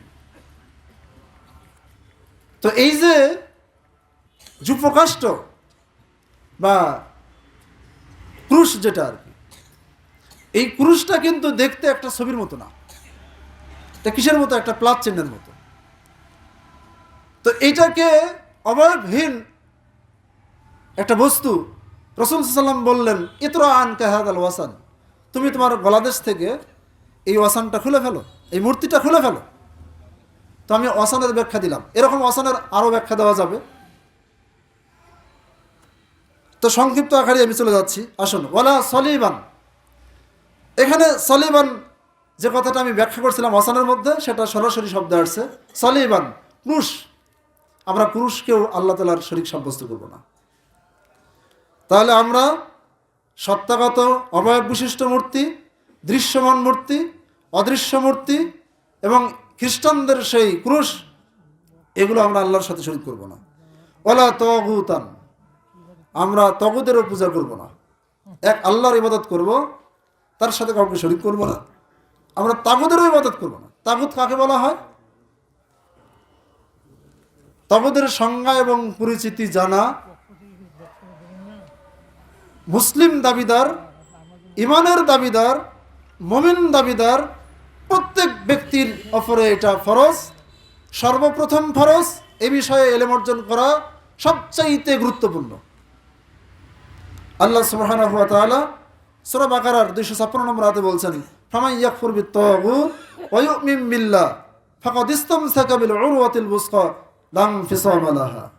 যেই ব্যক্তি তাগুতকে প্রত্যাখ্যান করবে এবং আল্লাহর প্রতি ঈমান আনয়ন করবে, সেই ব্যক্তির সুদৃঢ় হাতল ধারণ করলো, যা ফসকে যাওয়ার নয়। তাহলে সুদৃঢ় হাতল বলতে কালেমা লা ইলাহা ইল্লাল্লাহ, তাওহীদের এই কালেমা, এই ঈমান গ্রহণ করার জন্য, ঈমান বিল্লাহকে ধারণ করার জন্য শর্ত হলো দুটো বিষয়। আগে কুফর বিত তাগুত, তারপর ঈমান বিল্লাহ। দুটোর সমন্বয় হচ্ছে আমরা সুদৃঢ় হাতল ওই লা ইলাহা ইল্লাল্লাহ এই কালেমাকে আমরা ধারণ করতে পারবো। সম্মানিত উপস্থিতি, তাহলে আমরা যদি তাগুত কাকে বলা হয়, তাগুত কি, এর সংজ্ঞা কি, এর ব্যাখ্যা কি, এটা যদি আমরা না বুঝি, এটা যদি আমরা না চিনি, তাহলে কি আমরা ওই আয়াতের শর্ত কি আমরা পূরণ করতে পারবো? সম্ভব? কোনো জিনিস না চিনে না বুঝে প্রত্যাখ্যান করা যায়? কোনো জিনিস না চিনে না বুঝে গ্রহণ করা যায়? তো আল্লাহ কি আমি চিনি না, আল্লাহ কি গ্রহণ করব কিভাবে? তাগুতকে আমি চিনি না, তো বর্জন করব কিভাবে? তাহলে বর্জন এবং অর্জন দুটোই তো জ্ঞানের ভিত্তিতে হতে হবে। জ্ঞানের ভিত্তিতে হতে হবে না?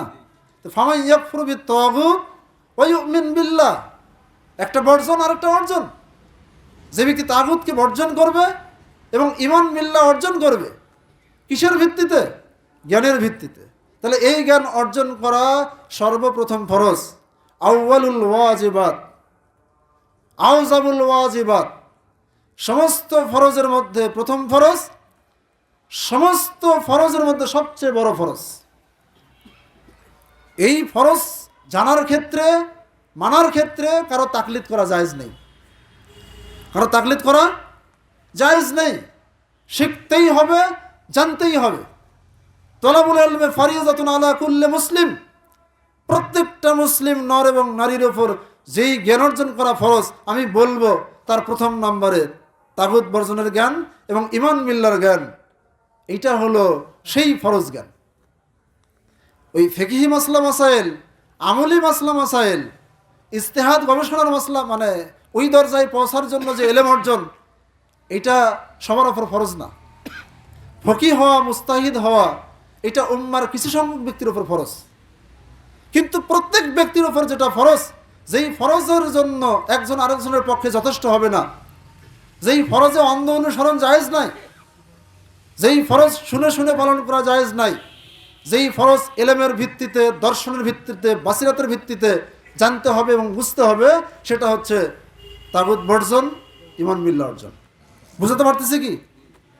আলহামদুলিল্লাহ।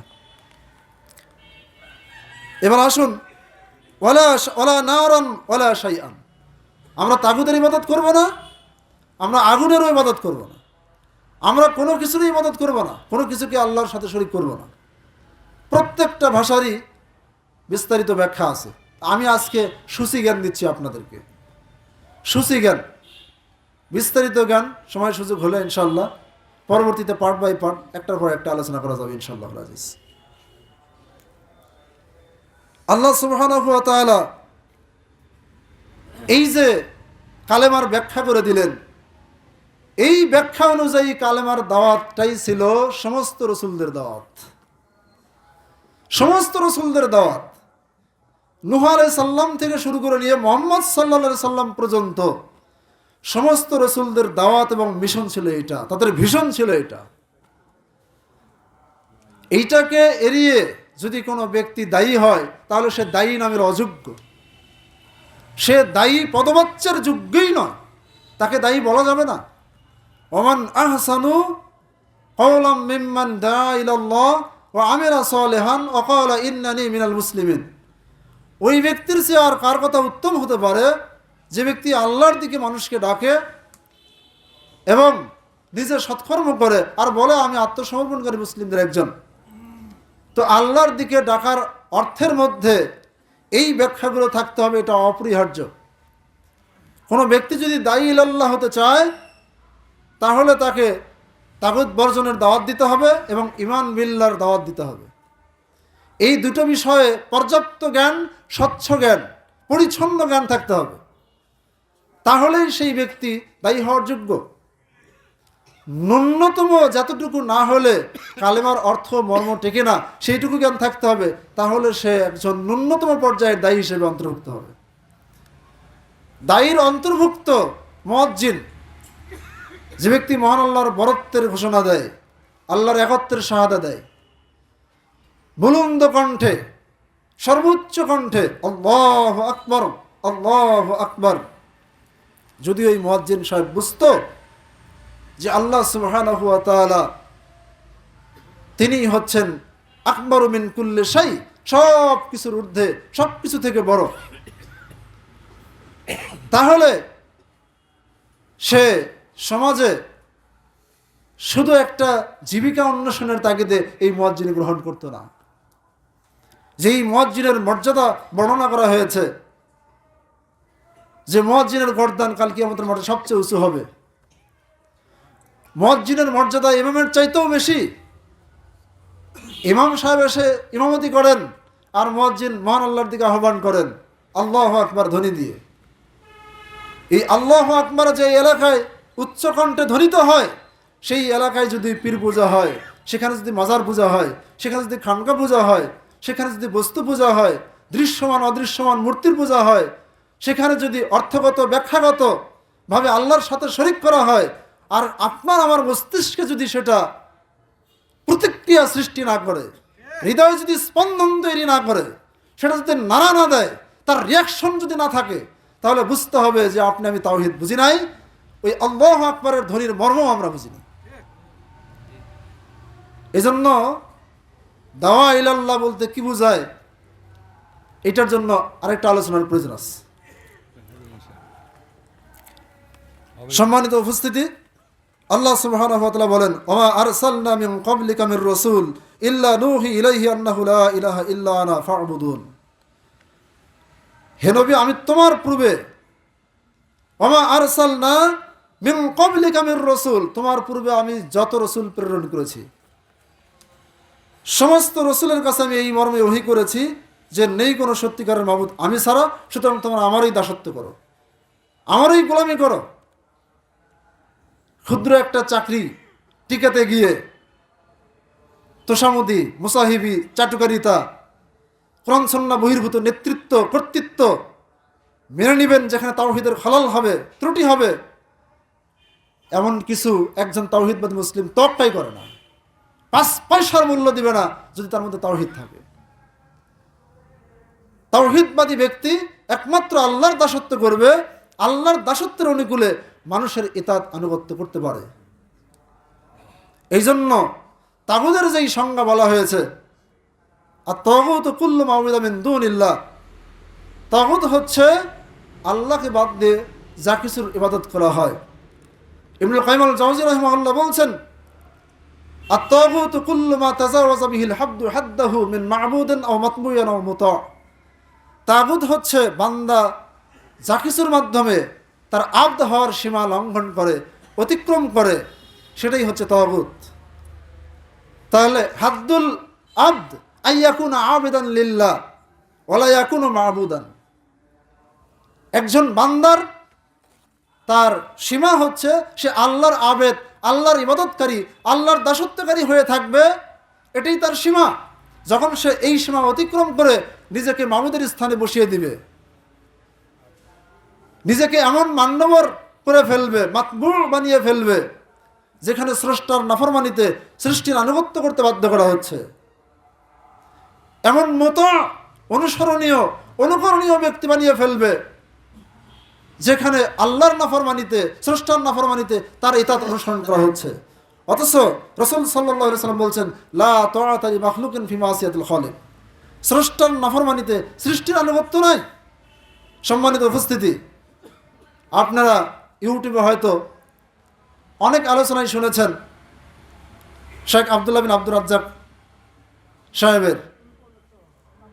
উনি কিন্তু একটা আলোচনা মাঝে মাঝে করেন যে কলোনিয়াল মাইন্ড সেট আপ, মনস্তাত্ত্বিক গোলামি, এটা থেকে বের হয়ে আসতে হবে। এই চিন্তা দর্শনগত গোলামি, আরেকটা প্র্যাকটিক্যাল আনুগত্যের যে গোলামি, বসতিকরণে গোলামি। একটা হলো দেশগত কলোনি, আরেকটা হলো মাইন্ড সেট আপে মানে কলোনি। দুই ধরনের কলোনি হওয়া থেকে একজন মুসলিম যতক্ষণ পর্যন্ত বের হয়ে না আসছে ততক্ষণ পর্যন্ত সে সত্যিকারের মুসলিম না।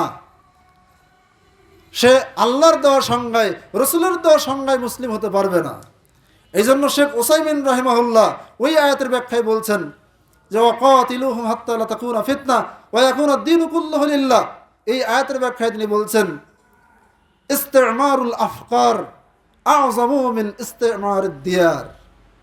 দেশ ও ভূখণ্ডের কলোনি হওয়ার চাইতে চিন্তা, থিওরি, দর্শনগত কলোনি হওয়া আরো বড় অপরাধ, বড় ফিতনা।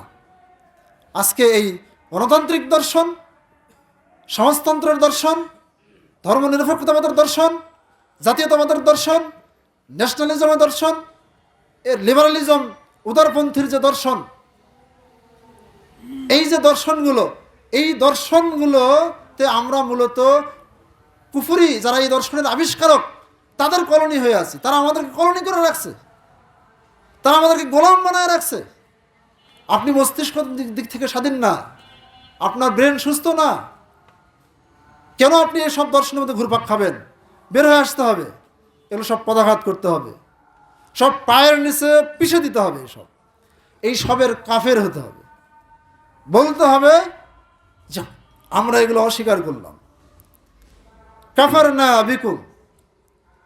বলতে হবে ইন্না বুরাউ মিনকুম ওয়া মিম্মা তা'বুদুনা মিন দুনিল্লাহ। আমরা এই সব দর্শন, পূজিত দর্শন থেকে এবং এসব দর্শনের পূজারীদের থেকে সম্পূর্ণরূপে সম্পর্কহীন, স্টেট কাট ঘোষণা দিতে হবে। সম্মানিত উপস্থিতি, ওয়া ইয়ারগাবু আন মিল্লাতি ইব্রাহিম ইল্লা মান সাফিহা নাফসা। যেই ব্যক্তি নিজেকে নির্বোধ বানায়, বোকা বানায়, নিরেট বোকা বানায়, এমন ধরনের বুদ্ধিহীন নিরেট বোকা ছাড়া ইব্রাহিম আলাইহিস সালামের মিল্লাত থেকে কে বিমুখ হতে পারে? ইব্রাহিম আলাইহিস সালামের মিল্লাত থেকে, আদর্শ থেকে কে বিমুখ হতে পারে? ওই ব্যক্তিরা ব্যতীত যারা নিজেদেরকে নির্বোধ বানিয়ে ফেলছে, বোকা বানিয়ে ফেলছে, এরাই শুধু ইব্রাহিম আলাইহিস সালামের ধর্ম আদর্শ থেকে মুখ ফিরিয়ে নিতে পারে। আমি যদি আপনাকে বলি যে মা হুয়া মিল্লাত ইব্রাহিম, ইব্রাহিম আলাইহিস সালামের মিল্লাত বলতে কি, তার ধর্ম আদর্শ বলতে কি বোঝায়? যেই ধর্ম আদর্শের অনুসরণ করতে বলা হয়েছে আল কোরআনের বহু জায়গায়, ফাত্তাবিউ মিল্লাত ইব্রাহিম কুল বাল মিল্লাত ইব্রাহিম হানিফা, এইভাবে একাধিক জায়গায় ইব্রাহিম আলাইহিস সালামের মিল্লাতের অনুসরণ করতে বলা হয়েছে। সকাল সন্ধ্যার জিকিরের মধ্যে আমরা সকাল সন্ধ্যা করি আল্লাহর হুকুমে, মহান আল্লাহর দয়ায় আমরা বলি আসবাহনা আলা ফিতরাতিল ইসলাম ওয়া আলা কালিমাতিল ইখলাস ওয়া আলা দীনি নবিয়িনা মুহাম্মাদিন সাল্লাল্লাহু আলাইহি ওয়াসাল্লাম ওয়া আলা মিল্লাতি আবিনা ইব্রাহিম হানিফা ওয়া মা কানা মিনাল মুশরিকিন। আমরা সকাল করলাম ইসলামী ফিতরাতের উপরে, ইখলাসের কালেমার উপরে, নবী মুহাম্মদ সাল্লাল্লাহু আলাইহি ওয়াসাল্লামের ধর্ম আদর্শের উপরে, জীবন ব্যবস্থার উপরে, এবং আমাদের আদর্শ পিতা ইব্রাহিম আলাইহিস সালামের সেই মিল্লাতের উপরে, যিনি মুশরিকদের অন্তর্ভুক্ত ছিলেন না। প্রত্যেক দিন সকাল এবং সন্ধ্যায় আপনি এই দোয়া পড়েন। সন্ধ্যায় গিয়ে বলেন আমসাইনা আলা ফিতরাতিল ইসলাম ওয়া আলা কালিমাতিল ইখলাস ওয়া আলা দীনি নবিয়িনা মুহাম্মাদিন সাল্লাল্লাহু আলাইহি ওয়াসাল্লাম ওয়া আলা মিল্লাতি আবিনা ইব্রাহিম হানিফা ওয়া মা কানা মিনাল মুশরিকিন। সকাল সন্ধ্যার শুধু আমরা জিকির করি, কিন্তু এর মর্ম কি কোনো সময় চিন্তা করেছি যে মিল্লাতে ইব্রাহিম কাকে বলে? কার উপর আমি সকাল করলাম, কার উপর আমি সন্ধ্যা করলাম, কার আদর্শকে আমাকে ফলো করতে বলা হয়েছে? যার আদর্শকে মানতে বলা হয়েছে স্বয়ং আমাদের নবী মুহাম্মদ সাল্লাল্লাহু আলাইহি ওয়াসাল্লামকে, যে তুমি ইব্রাহিম সাল্লাল্লাহু আলাইহি ওয়াসাল্লামের মিল্লাতের অনুসরণ করো। আসুন ইব্রাহিম আলাইহিস সালামের মিল্লাত বলতে যা বোঝায় সূরা মুমতাহিনার 4 নম্বর আয়াতটি আমি আপনাদের সামনে অংশ বিশেষ তুলে ধরব। قد كانت لكم أسوة حسنة في إبراهيم والذين معه, অবশ্যই তোমাদের জন্য উত্তম আদর্শ আছে, উত্তম নমুনা আছে ইব্রাহিম আলাইহিস সালামের মধ্যে এবং তার সাথী নবী রাসূল যারা, তিনি যেহেতু আবুল আম্বিয়া, তাদের মধ্যে। ইজ ক্বালু লিকওমিহিম, যখন তারা সবাই স্বজাতির কাছে গিয়ে বলছিলেন যে ইন্না বুরাউ মিনকুম ওয়া মিম্মা তা'বুদুনা মিন দুনিল্লাহ, নিশ্চয়ই আমরা তোমাদের থেকে এবং তোমাদের পূজিত মাবুদদের থেকে সম্পর্কহীন। তোমরা আল্লাহকে বাদ দিয়ে যা কিছুর পূজা অর্চনা করো, যা কিছুর দাসত্ব করো, যা কিছুর গোলামি করো, যত থিওরি মতবাদ এসবের পূজা করো, সব কিছু থেকে আমরা সম্পর্কহীন। তাহলে আজকে যদি কেউ বলে যে আমি গণতন্ত্রকে অস্বীকার করলাম, আমি সেকুলারিজমকে অস্বীকার করলাম, আমি ন্যাশনালিজমকে অস্বীকার করলাম, আমি লিবারালিজমকে অস্বীকার করলাম, কিন্তু এই সব মতবাদের পূজারী যারা, তাদের থেকে যদি কোনো ব্যক্তি পৃথক না হয়, তাদেরকে যদি কাফের আখ্যা না দেয়, তাদের থেকে যদি পৃথক না হয়, তাহলে ইব্রাহিম আলাইহিস সালামের ধর্ম আদর্শ সে বোঝেনি, সে মানেও নি। কারণ পূজিত দর্শন এবং পূজারী উভয় থেকে কি হতে হবে? পৃথক হতে হবে, পৃথক হতে হবে সর্বদিক থেকে। তো আল্লাহ সুবহানাহু ওয়া তাআলা আমাদেরকে বোঝার তৌফিক দান করুন। বলছিলাম যে ইস্তিমারুল আফকার আযমু মিন ইস্তিমারিদ দিয়ার, দেশগত কলোনি হওয়ার চাইতে ফিকিরগত, চিন্তাগত, থিওরিগত, দর্শনগত কলোনি হওয়া মারাত্মক অপরাধ। মুসলমানদের মধ্যে ইসলামোফোবিয়া, ইসলাম বিদ্বেষ ছড়িয়ে দেওয়া হচ্ছে, কাঠামোগতভাবে ইসলাম বিদ্বেষ ছড়িয়ে দেওয়া হচ্ছে। একজন মুসলমান সে দাঁড়িয়ে রাখতে লজ্জা পাচ্ছে, কি আশ্চর্যের ব্যাপার! কেন এটা হবে? তার মধ্যে কেন এমন চেতনা, এমন অনুভূতি আসবে? এইটা তার মস্তিষ্ক ওই যে কলোনি হয়ে আছে, এর ফলশ্রুতিতেই তার মধ্যে এই ধরনের মানসিকতা তৈরি হয়েছে। এই দর্শন, এই সিলেবাস পড়ানো হচ্ছে। সম্মানিত উপস্থিতি, আজ primary school, college, high school, বিশ্ববিদ্যালয় যা কিছু আছে এই দেশে বা প্রচলিত নামধারী মুসলিম দেশগুলোতে, অধিকাংশ প্রতিষ্ঠানগুলোতে সেকুলার মানহাজ ফলো করা হয়, সেকুলার দর্শনে, ধর্মহীন দর্শনে পড়াশোনা করানো হয়। একটা প্রতিষ্ঠানের যদি 20 জন শিক্ষক থাকে, 20 জন শিক্ষক যদি মুসলমান হয়, তারা ইচ্ছা করলেই সেখানে মুসলিম দর্শনে সিলেবাস রূপান্তরিত করতে পারে না, লিখতেও পারে না, চালাতেও পারে না, প্রয়োগ করতে পারে না, কিছুই না। তো ও যে এই 10 বছর ধরে, 20 বছর ধরে, 30 বছর ধরে, 40 বছর ধরে ওর যৌবন বার্ধক্য পর্যন্ত নিয়ে গেল এই সব সেকুলার মানহাজ এবং দর্শনের গোলামি করে আর দাসত্ব করে, সে কি কলোনিয়াল মাইন্ড সেট আপ, সে কি এই বিদ্যা বুদ্ধিগত দাসত্ব থেকে বের হয়ে আসছে? কি উত্তর দিবেন আপনি? বলেন তো দেখি। আপনি আমি মুসলিম, আপনার আমার চিন্তা দর্শন হবে ইসলাম, সিলেবাস হবে ইসলাম। আপনি সেখানে ইংলিশ পড়ান, বাধা নেই। আপনি উর্দু পড়ান, ফার্সি পড়ান, নিষেধাজ্ঞা নেই। ভাষার পণ্ডিত বানিয়ে দেন, কোনো সমস্যা নাই। আপনি কোরআনের তর্জমা ইংলিশে করেন, উর্দুতে করেন, ফার্সিতে করেন, হাদিসের ব্যাখ্যা করেন, আপনি কোরআনিক বিজ্ঞান নিয়ে আসেন, সায়েন্স নিয়ে আসেন সেখানে। এগুলো আপনি ইসলামের প্রয়োজনে যা কিছু আছে সব কিছুই গ্রহণ করবেন, আর ইসলামের ধাঁচে এবং ছাঁচে ঢেলে সাজাবেন। কেন পারেন না?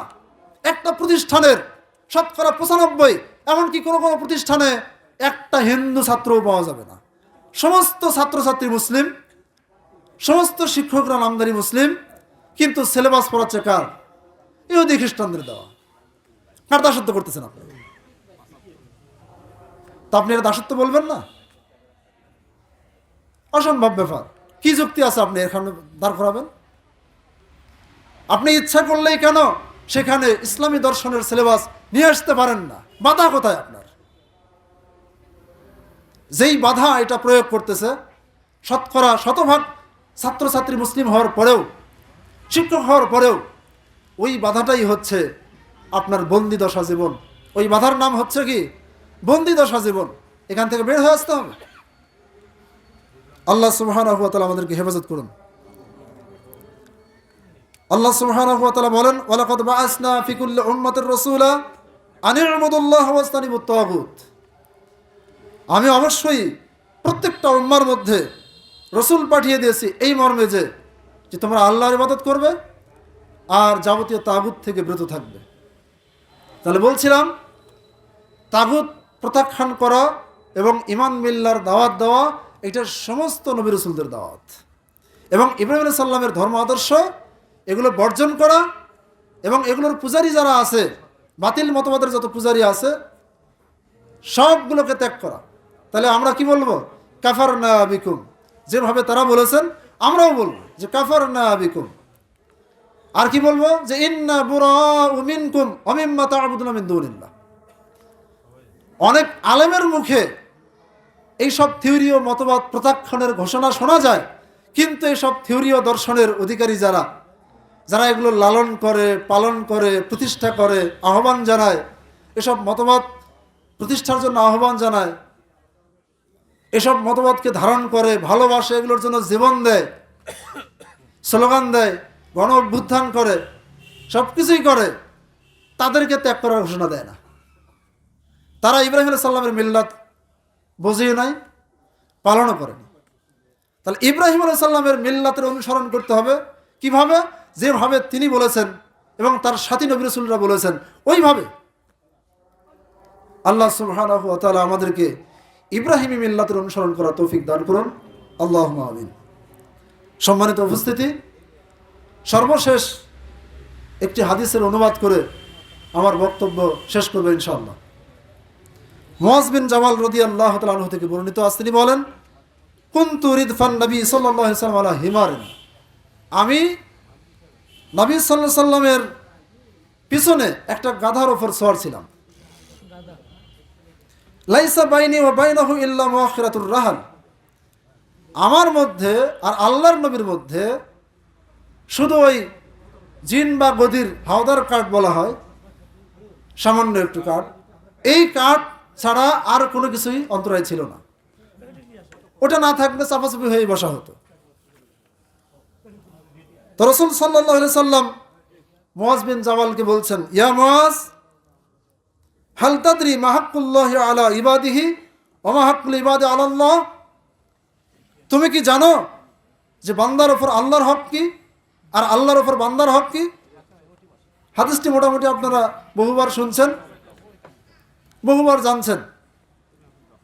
আজকে অতীতে যে ব্যাখ্যা দিলাম সেই ব্যাখ্যার আলোকে হাদিসটার অনুবাদ করে আমি অনুবাদ শেষ করবো ইনশাআল্লাহ। তো কুলতুল্লাহু ওয়া রাসূলুহু আলাম, মুআয বিন জামাল উত্তরে বললেন, আল্লাহ তো দিয়ে রাসূলই ভালো জানেন। ক্বালা ফাইন্না হাক্কাল্লাহি আলাল ইবাদ আন ইয়া'বুদুহু ওয়া লা ইউশরিকু বিহি শাইআ, আল্লাহ নবী বললেন যে বান্দার ওপর আল্লাহর হক হলো বান্দারা আল্লাহর ইবাদত করবে, তার সাথে আর কোনো কিছুকে শরীক করবে না। তাহলে শিরক মুক্ত হওয়া, শরীক মুক্ত হওয়া বিষয়টাকে এত সহজ মনে করেন না। এর সামনে আপনার নেতৃত্ব, কর্তৃত্ব, রাজত্ব, স্বার্থ, দেশ সব কিছুই চলে আসতে পারে।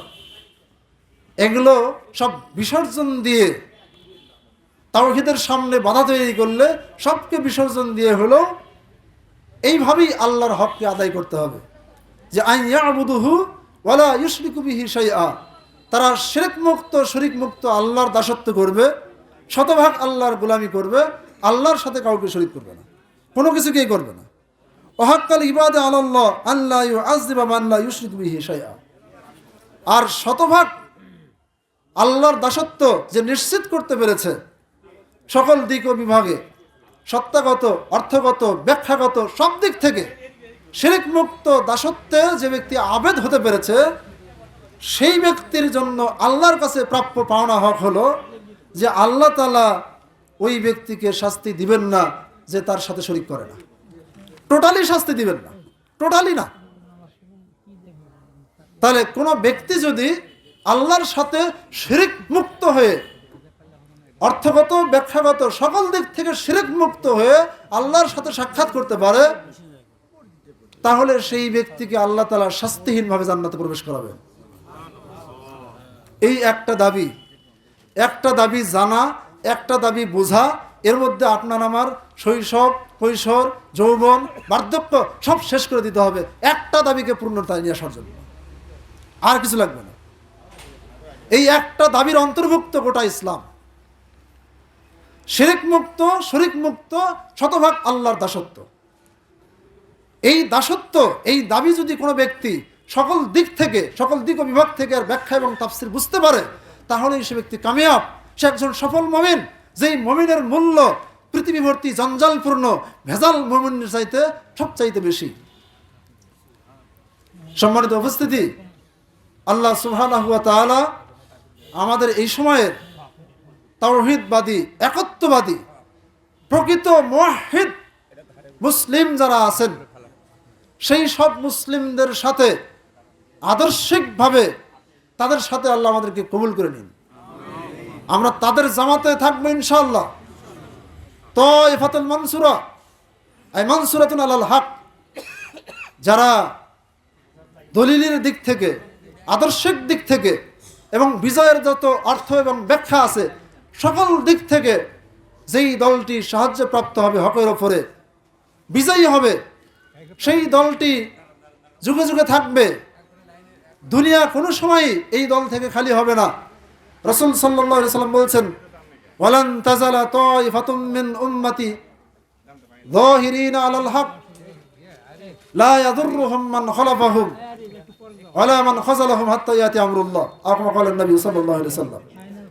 আমার উম্মতের মধ্যে একটি দল সর্বদাই হকের ওপর বিজয়ী থাকবে, প্রকাশ্যে বিদ্যমান থাকবে।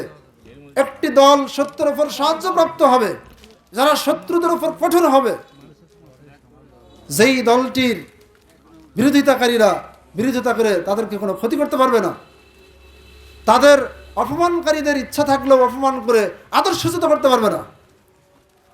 তারা আল্লাহর আদেশ এসে যাওয়া পর্যন্ত এইভাবে আদর্শের উপর বহাল তবিয়তে থাকবে। আমরা এই সময়ে যারা তাইফায়ে মানসুরা আছে গোটা বিশ্বে, মহান আল্লাহর কাছে আন্তরিকভাবে অন্তরস্থল থেকে আল্লাহর কাছে এই দোয়া করবো, আল্লাহ যারা তাইফাতুল মানসুরা এই সময়ের তোমার কাছে কবুলযোগ্য সাহায্যপ্রাপ্ত যেই তাইফা আছে, বিচ্ছিন্নভাবে ছড়িয়ে ছিটিয়ে, তাদের অন্তর্ভুক্ত তুমি আমাদেরকে করে নাও। এই সময় যদি 5 জন হয়, আমি বলবো আল্লাহ তাদের একজন তুমি আমাকে করো। যদি 2 জন হয়, তাদের একজন আমাকে করো। যদি 1 জন হয়, আমাকেই সেই ব্যক্তি বানাও। এইভাবে প্রত্যেক মুসলিমকে তাইফায়ে মানসুরার সদস্য হওয়ার জন্য ঐকান্তিক প্রচেষ্টা থাকতে হবে, সর্বাত্মক প্রচেষ্টা থাকতে হবে। এবং সেই দলের সদস্য হওয়ার জন্য যত ফিকির করার দরকার, চিন্তা করার দরকার, সেই চিন্তায় নিজেকে আত্মনিয়োগ করতে হবে।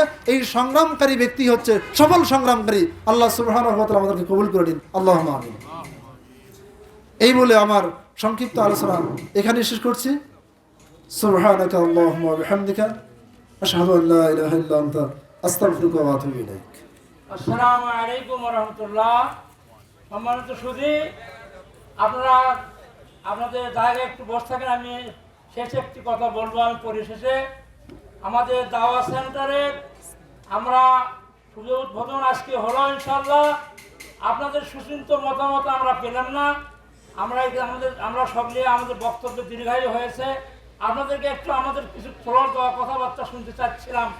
তা আমরা যে যেখানে একটা দাওয়া সেন্টার খুললাম, অনেক কর্তব্য দায়িত্ব রয়েছে। এই দায়িত্বগুলি আমরা চেষ্টা করবো তুলে ধরার জন্য। আপনাদের পূর্ণ সহযোগিতা করবেন কিনা আমাদের একটু বলুন। কাজে এটা সহযোগিতা শোনেন, আমরা বক্তব্যে প্ল্যাটফর্মে অনেক কিছু বক্তব্য দেই।